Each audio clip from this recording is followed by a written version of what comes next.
Right. Let's not keep our circle of friends. Wonderful. So hello, everyone. On behalf of the Fondation Lascaux, I would like to welcome you to our online lecture, which is also our very first webinar. So it's a premiere. And this lecture was actually supposed to take place last November at the Lascaux Foundation here in Zurich, Switzerland. But unfortunately, Linda had to cancel her European tour. So we had to cancel it as well.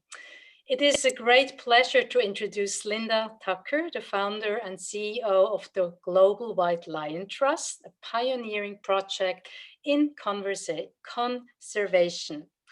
Linda herself is a guiding star in these times of fundamental change. The current worldwide pandemic shows us that things are really quite out of balance. While we all long for peace, for beauty, and especially in these times of constriction and having to stay inside, we enjoy so much to be in nature. The big question is really also, how do we preserve the beauties of nature, the diversity, and the miracle of life? The white lions remind us urgently what we have forgotten. We have forgotten that we owe our existence to the animals. Linda's work and her tireless commitment can be put into a larger context, especially in this time of crisis. Her message is more important than ever.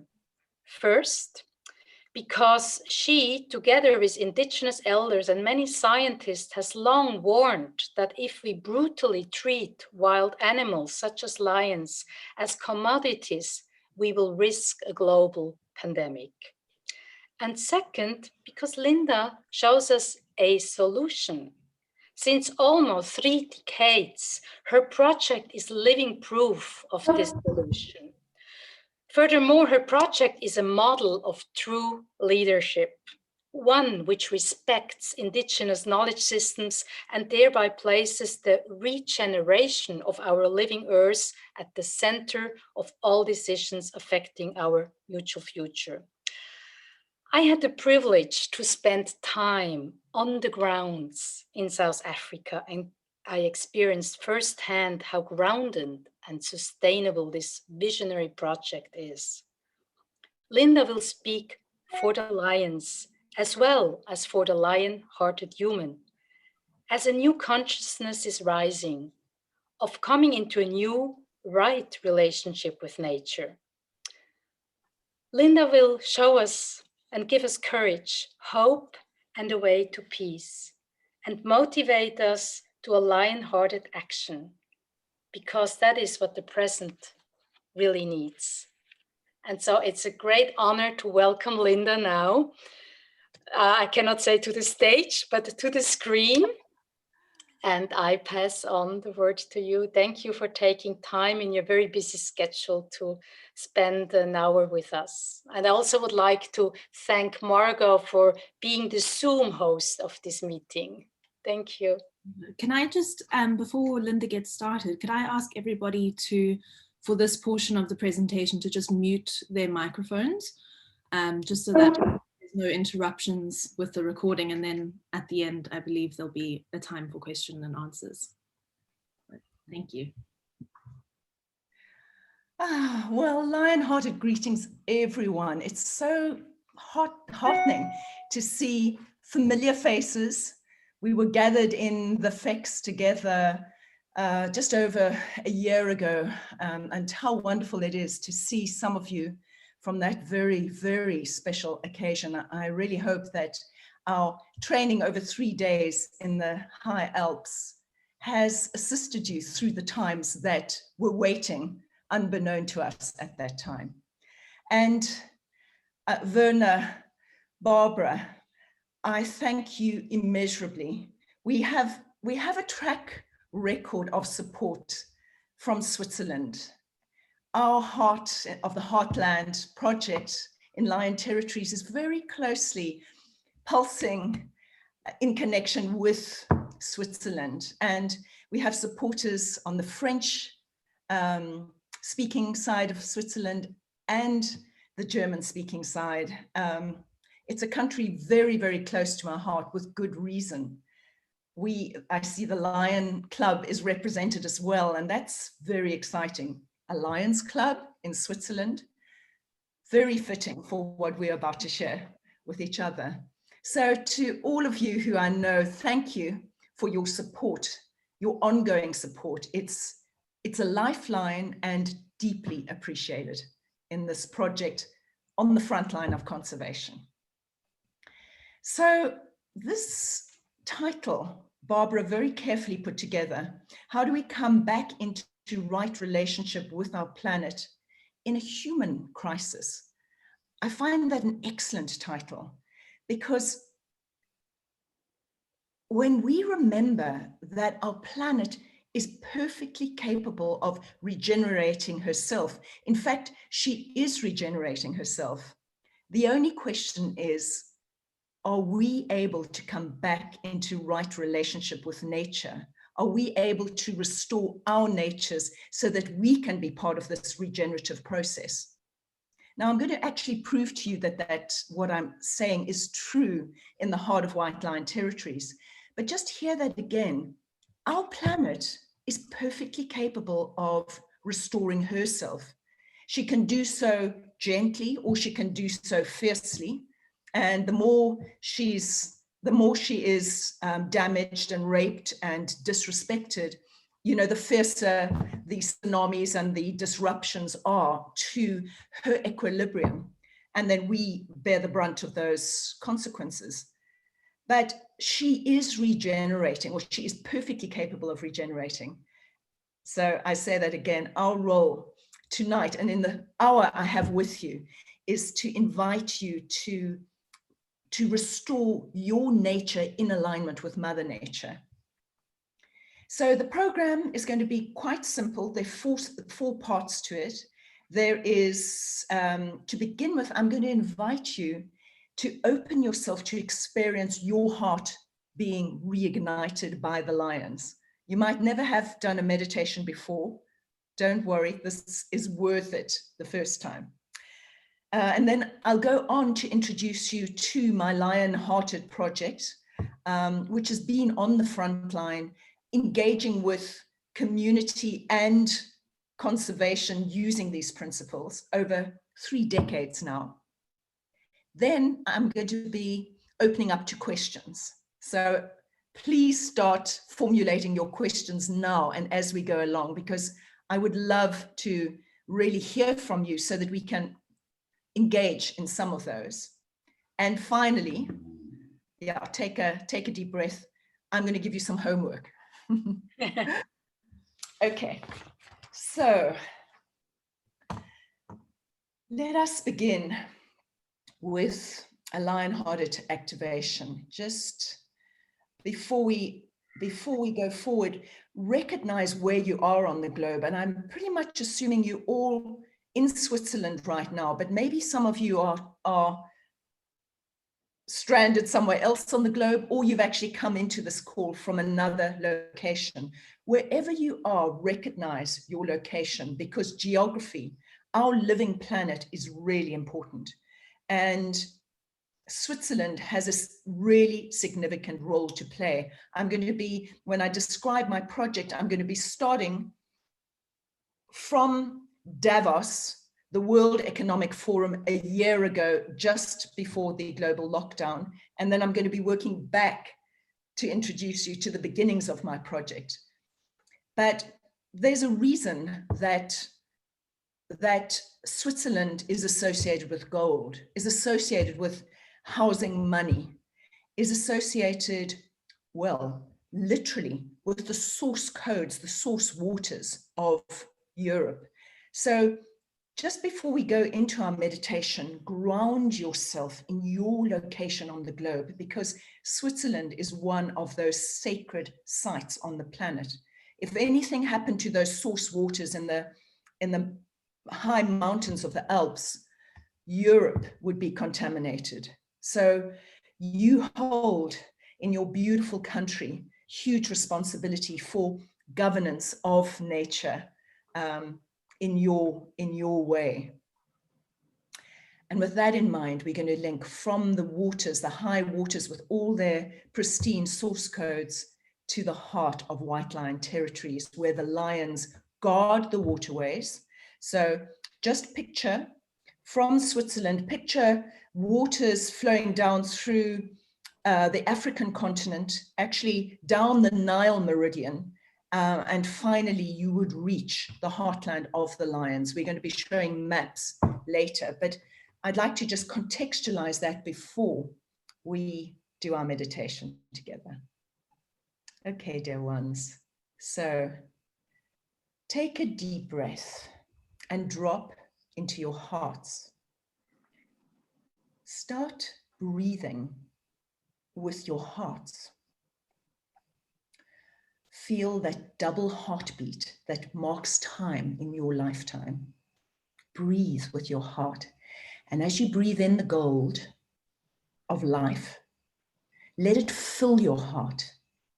And then release out any heaviness and any darkness that you're holding in your constitution.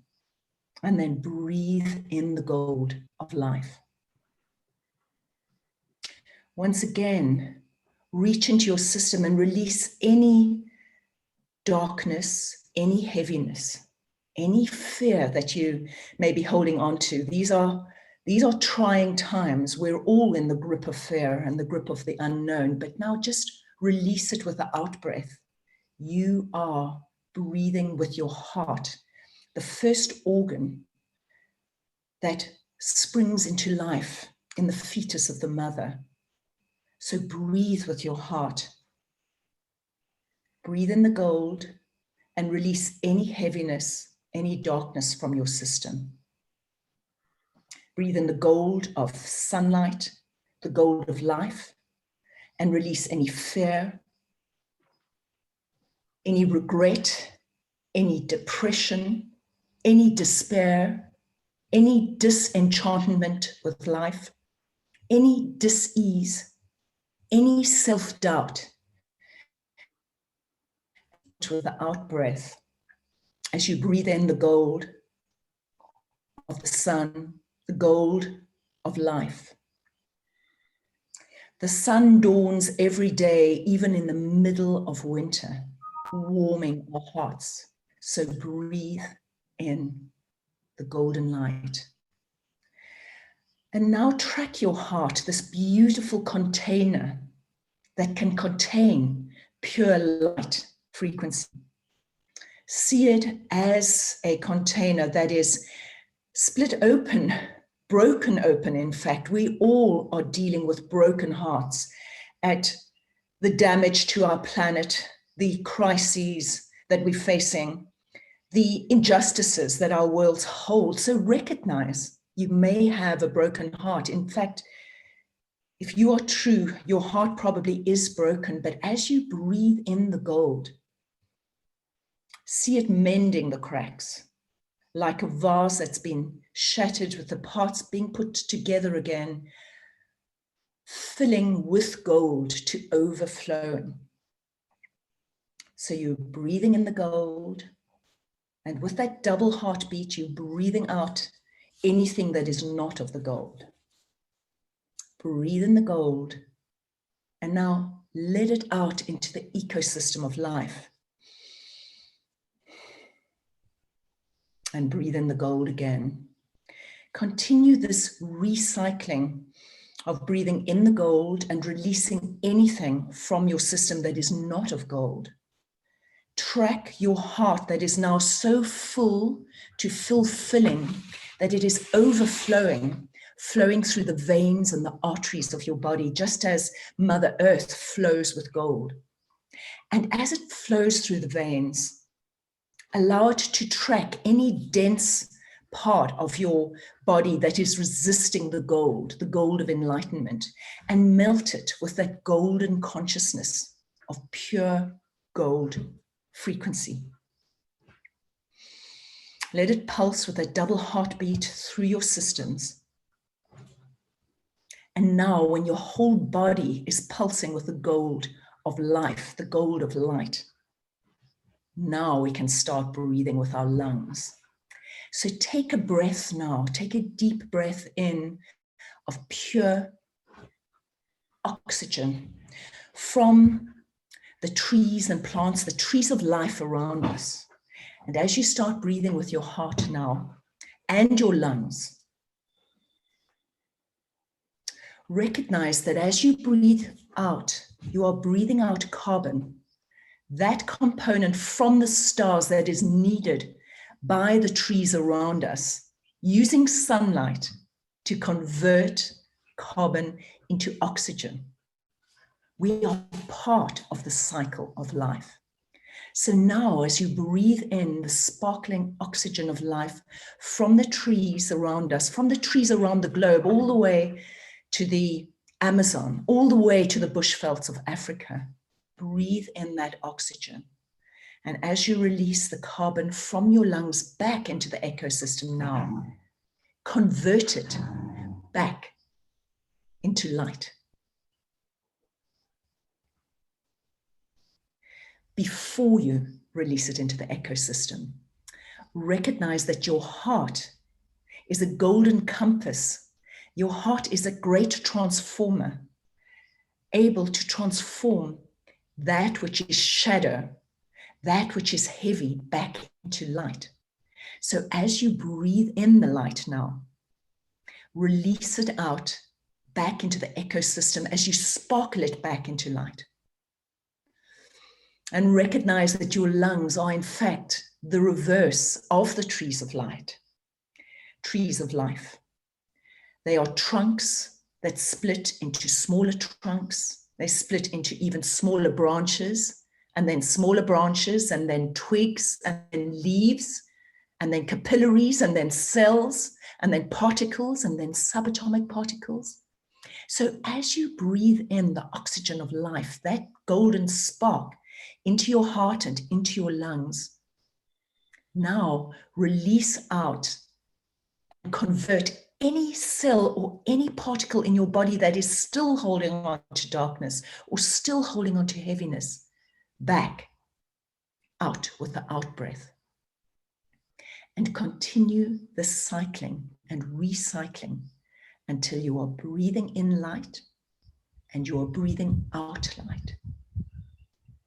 You are breathing in light and you are breathing out light.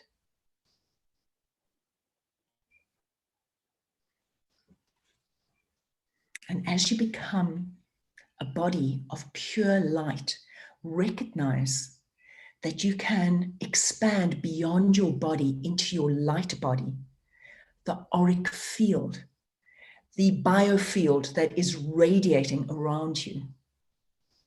Now expand beyond your physical body into the biofield, using that double heartbeat that is marking time, that is beating the gold around your system. And now that you've expanded to the light around you like an aura, see yourself as the ripples on a golden pond, rippling from the heart of Europe, from the golden heart of Europe, through the land masses, through the ocean masses, through the land of Africa, all the way down the golden meridian, the Nile meridian, to meet with the white lions who hold this heart consciousness, this expanded heart consciousness of pure light. And allow your heart to echo with the ecosystem. What do you hear in your heart? Is it the roar of the lion? Is it the trumpet of the elephant? Is it the bark of the baboon? Is it the bay of the hyena? What are you hearing echoing back from the ecosystem in the ancient primordial lands of the heartland, the ancestral lands of the white lions, the primordial sacred site known as first time, Zep Tepi, the first time where the lions walked these plains with the plan, a contract for humanity, a leadership contract of pure enlightenment. So let us go into our hearts and just hear that echo from the ecosystem.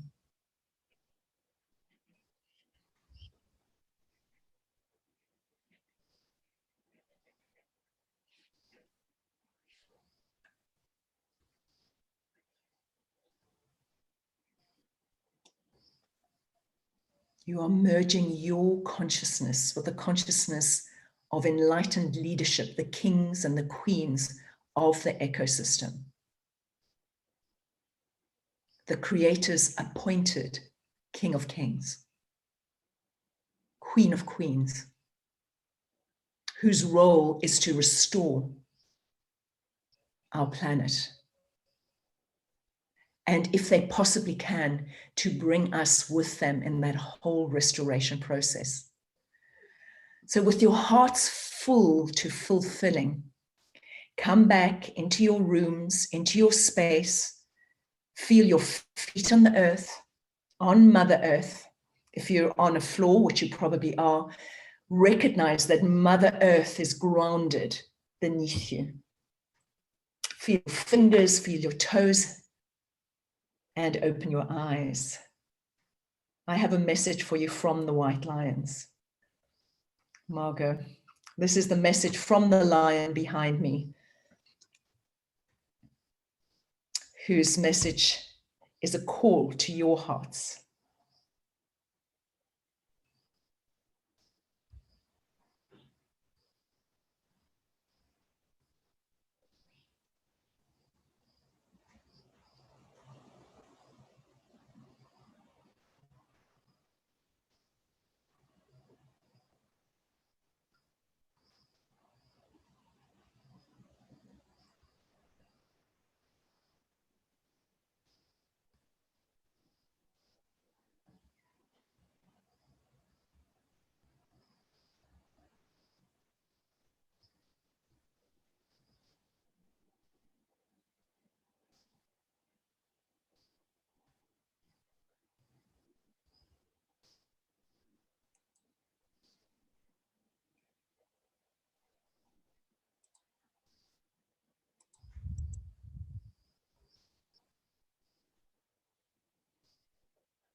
Wow, he kept us waiting long enough for that.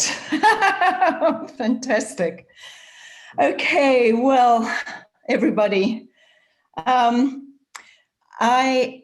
like to share with you my project, and starting with Davos, where I presented a year ago, just before the World Economic, just before the world shut down. Barbara accompanied me as I presented during the World Economic Forum on a new economic model, the model that brings right relationship to our planet. And there really are a lot of people doing brilliant work right now to restore our planet. And there are many opinion leaders and thought leaders who are speaking into these new regenerative models. But essentially, if I were to give you one word, how I presented the paradigm shift, it is the recognition that we have to come back into sacred relationship with our planet, a quality of love and respect. And if we can achieve that, we will achieve the paradigm shift. Now, how do I know that? I'm going to take you now back to the very beginnings of our project. Before I do that, I'd just like to share with you 6 minutes of the presentation from Davos, which is my promise to you of evidence of how nature restores herself in a very short time. So let's see that Davos presentation, and then that will take us into the project that I'm sharing with you. Margot, if you could share Davos, right.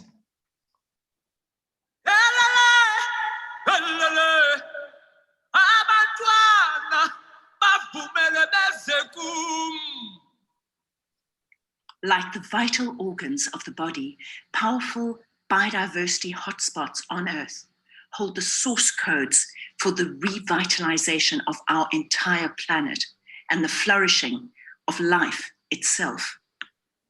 Life began in Africa, and speciation is associated with the East African Rift Valley at the epicenter of Earth's land masses, also referred to by evolutionary scientists as the birth canal of the human species.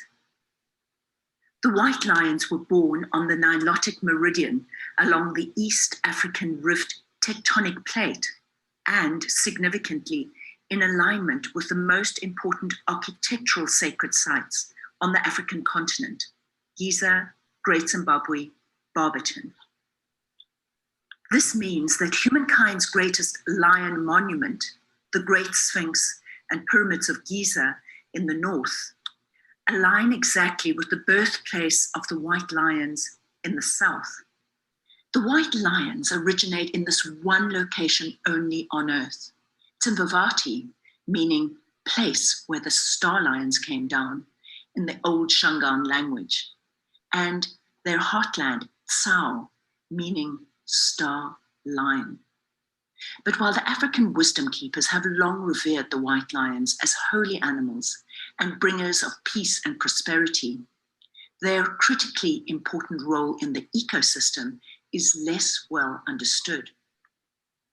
Their cultural role in restoring hope to humankind is equaled by their ecological role in restoring health to their ecosystem. Today, we are faced with a pervading sense of the devastation and desecration of Mother Earth. As immortalized in Disney's Lion King story, when the true king is removed from his kingdom, a wasteland ensues. But there is a way to come back into right relationship with our planet. When the apex animal is restored in its natural kingdom, the flourishing of all species in the ecosystem is assured. The white lions may be living legends, mythic in their majesty and iconic in their radiant solar power, yet their ability to restore health and healing to their natural ecosystem is fundamental ecology at its best. Importantly, their place of origin is in the epicenter of South Africa's Kruger to Canyons biosphere, a UNESCO-declared biosphere region and one of the last viable lion ranges on the planet. The white lion's birthplace was declared an ancient sacred site by African kings hundreds of years before the Kruger National Park was proclaimed in 1926, and the more recent United Nations accreditation at the turn of this millennium. But tragically, the white lions have been forcibly removed from their endemic wilderness territories for a documented period of over 6 decades into zoos and circuses around the globe and into death camps in South Africa's notorious cuddle to kill industry. To ensure the critical survival of the white lions while protecting the watershed in their area of origin, the Global White Lion Protection Trust has been purchasing large tracts of land since 2004, the heart of the white lion's ancestral territories. Significantly, the White Lion Heartlands spans the arterial river which serves the greater region, the only perennial waters in an area of some 100,000 hectares. Once a severely denuded habitat of radical biodiversity loss, the White Lion Heartlands has enjoyed dramatic regeneration under the paw print of the apex predator.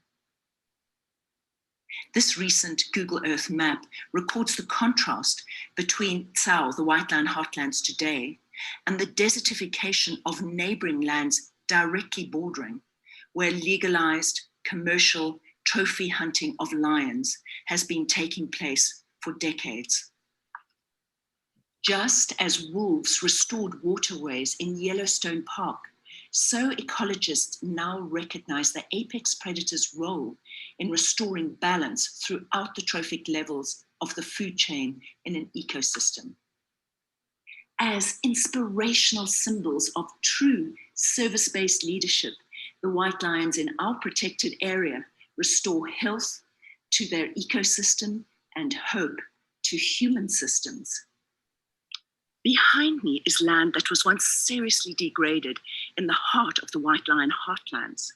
The Global White Lion Protection Trust has been purchasing large tracts of land in the white lion's endemic homelands and returning the lions to the wild in a scientific reintroduction program, because we know when the white lions flourish, all life flourishes.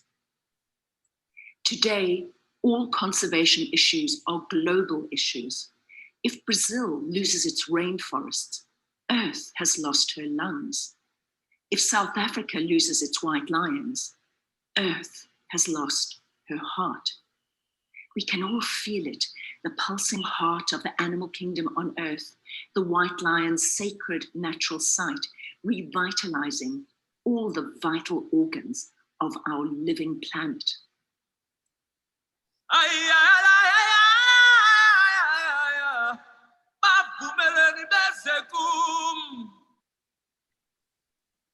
Thank you, Margot. Thank you, everyone. So did you see that is Google Earth mapping, and it was amazing when I saw that their regenerative abilities as the apex predator is mappable. So those of you who perhaps haven't heard of the scientific return of the wolves to Yellowstone Park and how the wolves restore that entire ecosystem, do yourself a favor and go onto the internet and see Monbiot's records of how that program worked. So the white lions play an absolutely key role. All apex capstone animals do, but the white lions hold the source codes of not only Panthera leo, but speciation on the planet, because it has to do with their connection with the East African Rift Valley, where species originated. That's part of a much bigger lecture. What I promised I would share with you is how our project has worked with these lion-hearted leadership principles. And to do so, I need to take you back to that one dark night in 1991, 10th of November, when I was rescued from a pride of lions in these wilderness territories. Beyond my cottage here is wilderness. I don't know if you can, maybe you can see there. I live in the middle of the ecosystem where that documentary was made. And this was, as you can calculate, nearly 3 decades ago. I was at that time an advertising executive in Europe, in the fashion world, deep in the consumer culture, and returned to Africa, which was my original homelands. And this event happened where I found myself trapped in the wilderness by 24 angry lions at night without any way of getting a message to the outside world. Remember, this was the days before cell phones, and we had no way out of that situation. I'm actually going to bring the little dogs inside because they could be barking at lions. So just excuse me a moment. Ishka, in you come. Come on. Come. Here we go. So I think, you know, many of you know this story because it was the turning point of my life. I was trapped in the middle of this pride of lions, no way out of it. And I was with a group of friends who panicked. And when people panic, they smell like prey and lions become predators. And it was pitch dark that night. Lions are nocturnal predators. So we were going to witness the most grisly death of one of our members, possibly. Anyway, what happened was, it was legendary. A woman came walking on foot, a grandmother in traditional dress, carrying a baby strapped to her back, and she calmed the lions and she rescued us. Now, I went back to my world in advertising and marketing and tried to make sense of this surreal experience.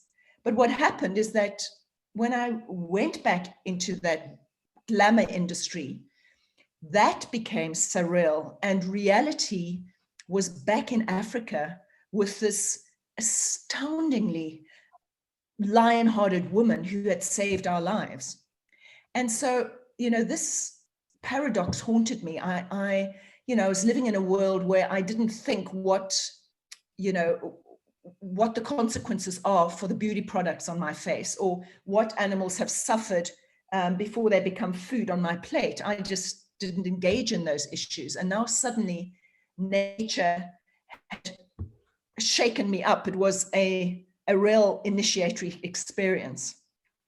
And I then, after 3 years of agonizing with the consequences of this, finally gave up my life in advertising, left everything and returned to find this lion-hearted grandmother who essentially said, I've been waiting for you. Now, are you ready to roll up your sleeves and help me protect the white lions?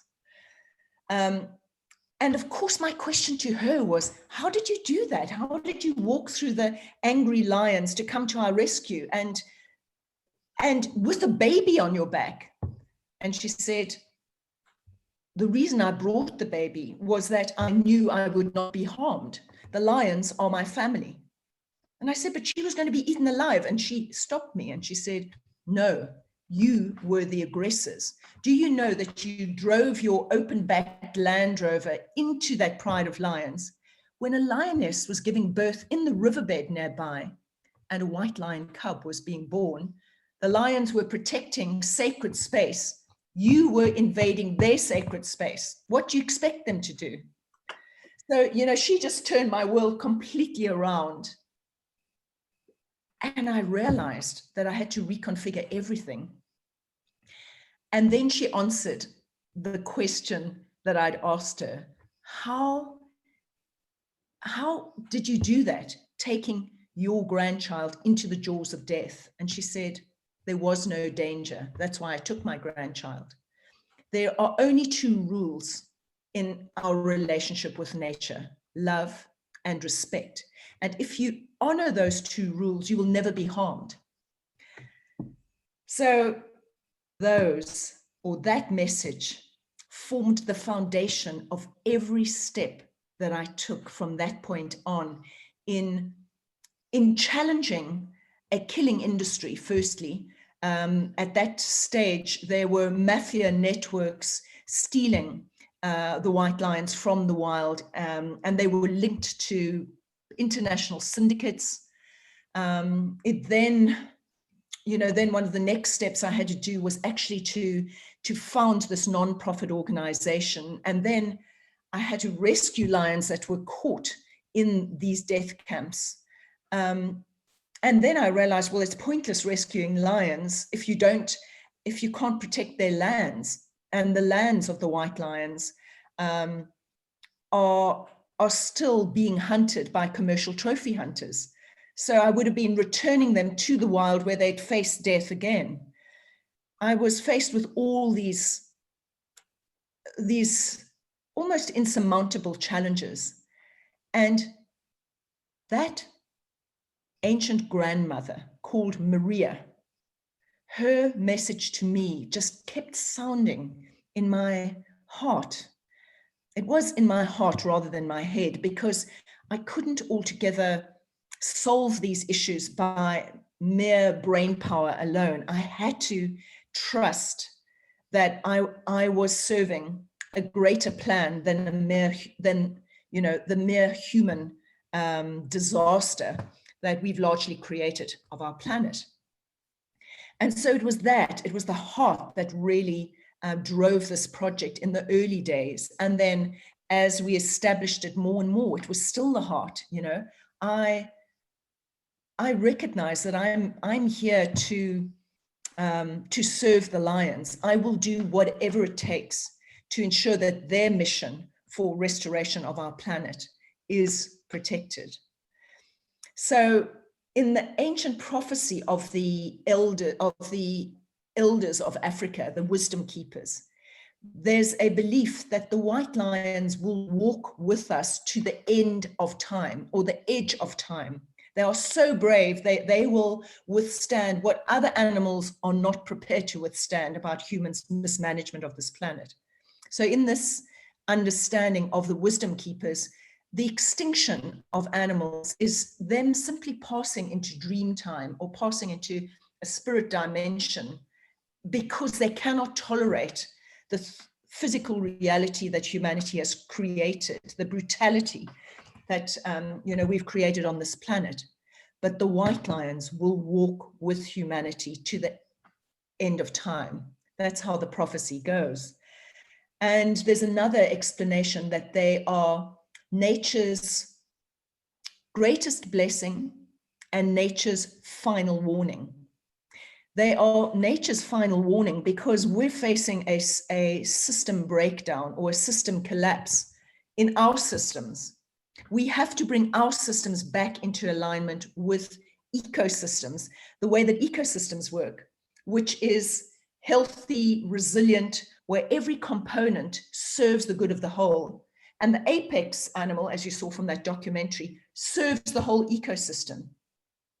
It restores the balance in every single trophic level, all the way down the food chain to the earth itself. So we need to learn in our human systems what ecosystems are teaching us about resilience, about giving back to the greater good of the whole. Because if we keep taking, and don't serve the good of the whole, we ultimately, individually in our little egos, we will collapse as the system collapses. And we won't be part of this great invitation, this great opportunity to realign our natures with Mother Nature. So the project then went on. It went on to buy large tracts of land. It went on to establish educational centers inspired by the white lions, and then went on to develop leadership training for all strata.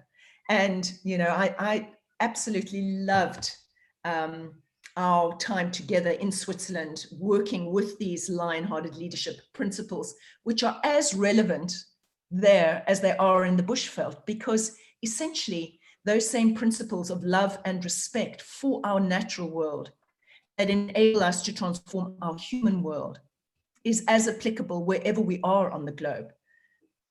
And Switzerland, as we know, has such beautiful natural landscape, that living landscape, that it is a truly amazing country to reconnect with our hearts and our souls.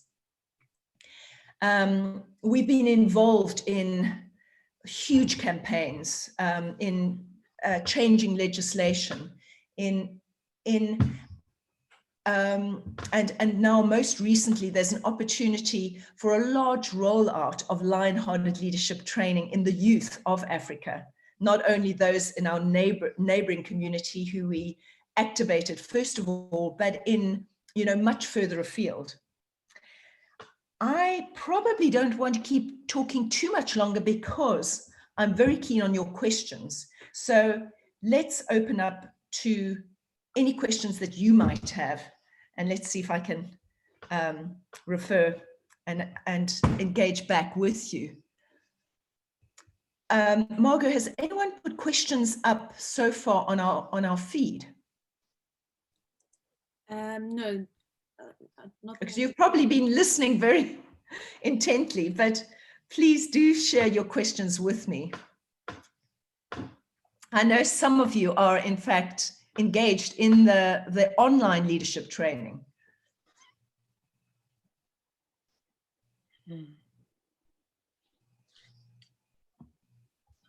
I have a question. Wendy. Hi, Linda. Hi. Hi, Lovely Wendy. to see you. Hi. Hi. We had touched a little bit on this up there in the Alps, and it's concerning all the white lions that are out in the zoos around the world. And your work, you've reached out to them and had literally, zoo by zoo, reached out, explained to them, and wanted to just kind of help them understand the role of those white lions, not even asking them, give them back to us and so forth. And you really were at a stalemate. Has there been any progress with that at all, or? That's a very good question, Wendy. Thank you.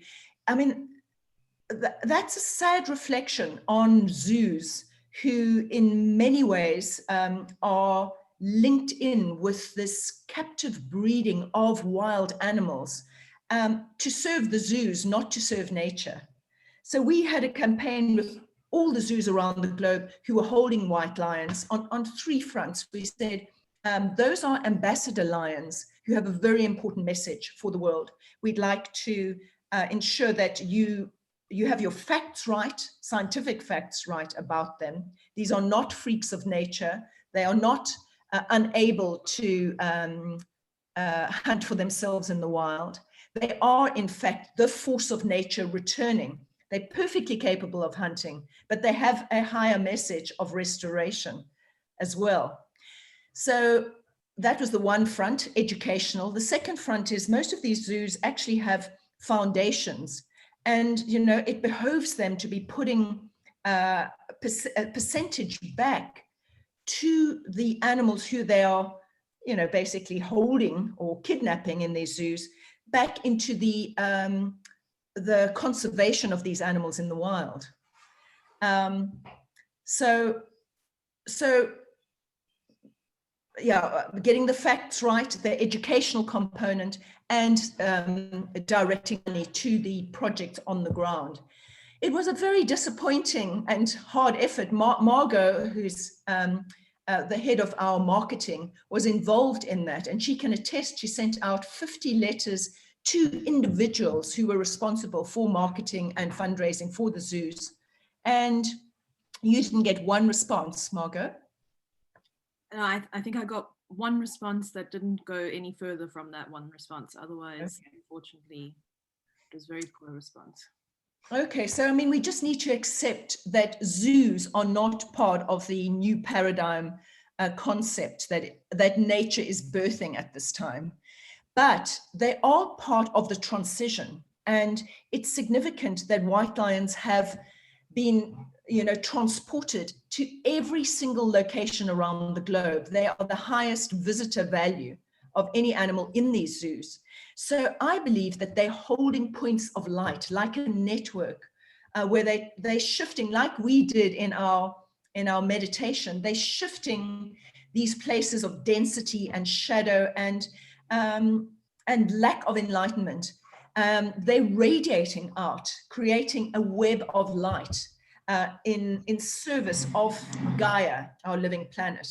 So ultimately, yes, that might be seen as a failure on our efforts, but I believe that the lions are doing exactly what they have been brave enough to contract to do. They are they are placing themselves in the darkest places, and it gets much worse than zoos, what they're having to face right now.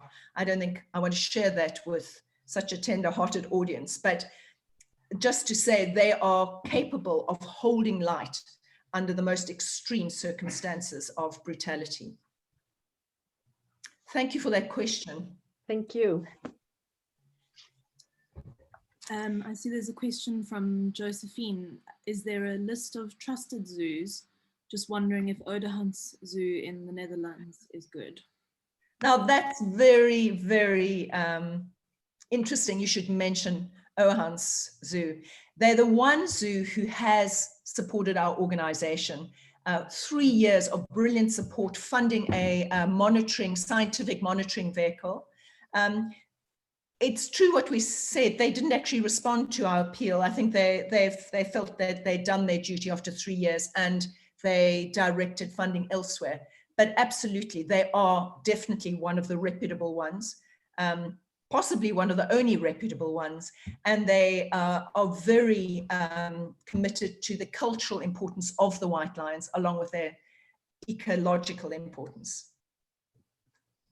Thank you for that. Great. And another question from Regina. Did you see a difference in the behavior or the messages from the white lions during this last year? And if so, what was it? Wow.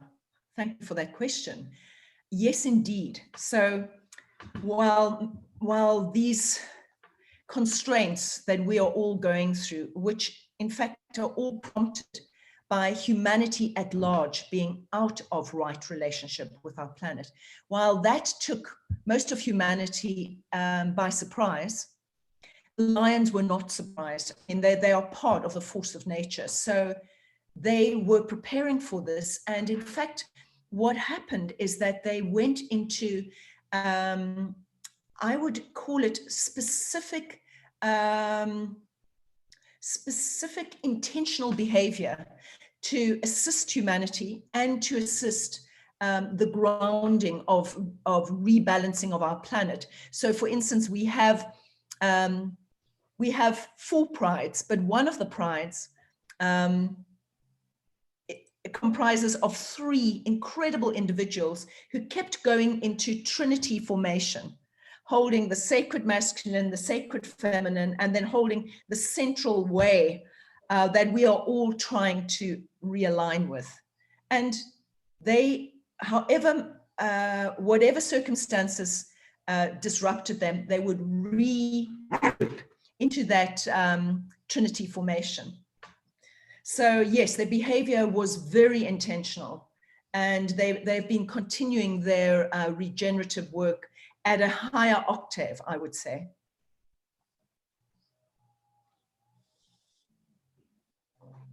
Any other questions?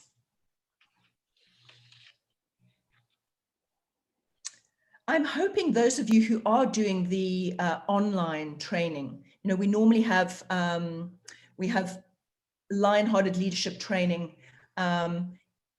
in the heart of the heartlands. But, we now have online training to assist everyone around the planet at this time gain access to these leadership principles. I'm hoping that they have been beneficial.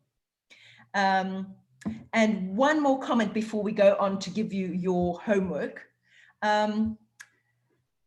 Essentially what the project has achieved is resilience in the face of extreme conditions. Now that would be the same for all of us at this time. We've all gone through extreme, turbulent, unsettled times where it's almost impossible to make any decision or plan ahead because things are so disruptive. But it's helpful to remember that the system has to change. The existing system that was so exploitative of our planet has to change.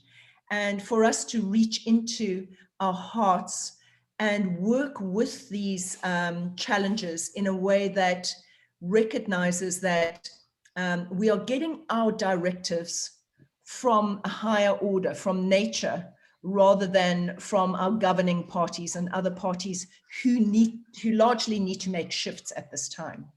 So just to give you a feel of what happened in White Lion territories over the past year, unexpectedly, just before Davos, a lightning strike took down my cottage in the middle of the White Lion heartlands, burnt it down to the ground. And of course, it was one of those completely harrowing experiences. All your material value just melted in one go. And it was a huge initiation in advance of the Davos presentation, because essentially it taught me that that what we're all learning now is to bring money into real relationship with value. It was all about, what do I really value? And as a consequence of that disaster, what I recognized I was being called to do was to transform the devastation site into a great temple in the middle of White Lion territories, in the middle of the bushveld, a temple to nature. Because all advanced and sensitized civilizations have left these incredible monuments of temples to nature. And maybe just while I speak, Margot, are you able to source a picture of that? Well, just of the temple to share with everyone. It wasn't a simple, small temple. It was, monolithic crystal stone monuments, all built by our staff, who otherwise we would have had to retrench, because you can imagine, in a wildlife project in the middle of the ecosystem with all the airlines down, we had all our visitor groups cancelled. And so most of our staff who in any way were related to visitors would have lost their jobs. But instead, we took a lesson from the ecosystem about resilience, and they were part of the building, stone by stone, of this incredible temple, which isn't finished yet, but is pretty impressive. There we go. There we go. Do you see the scale? It's, and in the middle of it is a 1,000-year-old leadwood tree that had been standing for 300 years, just withering, just to give you an idea of the scale. Thank you, Margot. So, I mean, I give you that example to say that these laws of lion-hearted leadership are still governing our organization, and through the most challenging times that we've been in, we've actually found that we can continue to realign with nature in this way. And in many ways, we find ourselves to be a compass, if you like, of true value in a time when it's very difficult to find your golden compass, your epicenter, your golden heart. So that brings us to your homework. I'm going to be asking you over the next 48 hours, so that's the next 2 days from now when we end our call. We're nearly about to close. I'm going to ask you to track your use of money over the next 48 hours, whatever you might be using money for. And at the point of your deciding to use it, I'd like you to ask 2 questions. Ask yourself 2 questions. The first is, does this serve Earth? And the second question is, does this resonate with my true value system? What I'm really asking you to do is to work with that golden heart that's been activated in our time together and use that as your compass for what you are spending. Because money is currency. Money reflects back at, at where you are in alignment with the planet and where you're out of alignment. So just over the next 48 hours, just earmark that time to track your use of money, and then ask yourself those 2 questions, using, your golden heart's compass to answer them. And I would love to hear from you. If anyone would like to write their experiences, which are totally confidential, please send them. Margot will collate them all. So send them to communications with an S, at, there we go, whitelions.org. It's very interesting once you start an exercise like this and you are true to yourself in tracking it. It can be the beginning of a whole rediscovery of self and a whole recognition of your true value system restoring itself. And that was the theme of today's lecture that Barbara so intuitively created for us. Everyone, I thank you so much for our time together. And I'd love to hear from you with that, that experience of the next 48 hours. So there's a question here, to repeat those 2 questions. The first is, before you spend the money, ask the question, does this serve Earth? And secondly, does this resonate with my true value system? Am I spending according to my true value system? Does it resonate with the golden heart? Because the true economics is when money and value become one and the same thing. And ecology and economy become one and the same thing. All these principles of nature and human nature and ecosystems and human systems become harmonized. So it's going to be a very interesting exercise, I'm sure, for all of you, and I'll do the same. Thank you.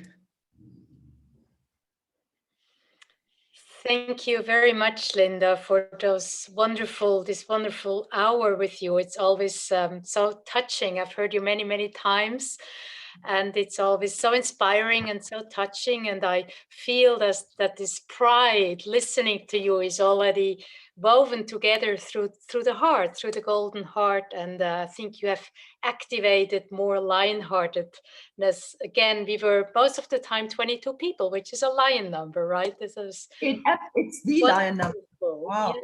Yeah. And for those people who came in later, which I saw very few, I think, Margot, you taped everything, so we can, you send it to us, and then we can send it to those people who came in later. To end, I would also just like to say that, of course, this wonderful project, which I was again fortunate to see, also always needs heart support from everyone in the form of this precious sacred money, especially in this time. Linda said the whole year, all the funds that usually come in through the groups, I myself would have taken a group, had to be cancelled. And although it sounds so resilient and brave what Linda does, there is still always money needed. And so at the end, I would like to just show 3 ways of how you can support this unique and very important project. Margot has exactly, thank you. So there is one way for the Swiss people who would like to make a donation. Our donation is focused on getting more land for for the lions, because it's so wonderful that the prides are growing, but of course they also will need more land. So our focus from our foundation is to collect money for the lands, and we've already had so many wonderful donations. Again, I thank all the donators who are amongst here also. So those donations are tax deductible for the Swiss people, and it's all on our website. And then there is a direct donation possibility through the website of the Global White Lion Trust, which is not tax deductible, but you can specify the use either to sponsor Day of Freedom, for Pride, or help to create this wonderful temple, or for the scientific wish list. Remember, it is a scientific project with scientific protocols, and so there are always specific things needed which are listed. So there are those two ways to support the project with money. And of course, there is also the chance to experience Linda live again in Switzerland in June. We all pray that it will be possible, either on a lecture at the foundation or another beautiful retreat seminar like we had 2 years ago. We had to cancel the one that was planned last year, and a few people amongst the Pride today were in that retreat. So we're going to repeat it in the same sacred space of the Fax Valley next to the source waters. It's quite booked already. So if you would like to secure a space, do so soon. Yes. Well, I would like to join you, Barbara, in thanking so many people present who have made the most generous donations. I thank each and every one of you. Those are truly golden hearts from the heart of Switzerland. It's deeply appreciated. Thank you. Thank you so much, Linda, for taking time for us and sharing those wonderful inspirations with us. And well, I look forward to people's sharings. So Margot will be eagerly awaiting your experiences. Thank you, all of you. I embrace you in these very challenging times, but I hope you're seeing the glimmer of gold as we work with this enlightenment and regenerative process. So much love to you, and especially to you, Barbara, and the little cats of your menagerie. Yes, and thank you. And Werner. Us in spirit. Yeah. And so is the big lion. I don't know if he wants to give us a roar. Werner? Yeah, I think so. Werner, the lion of Switzerland. Let's hear the roar. Just don't take 3 minutes about it. He's on mute. Werner? That doesn't help. Okay, he's there in spirit. Thank you, everyone, and have a wonderful evening. Thank you. Lots of love. Thank you. Bye-bye. Bye.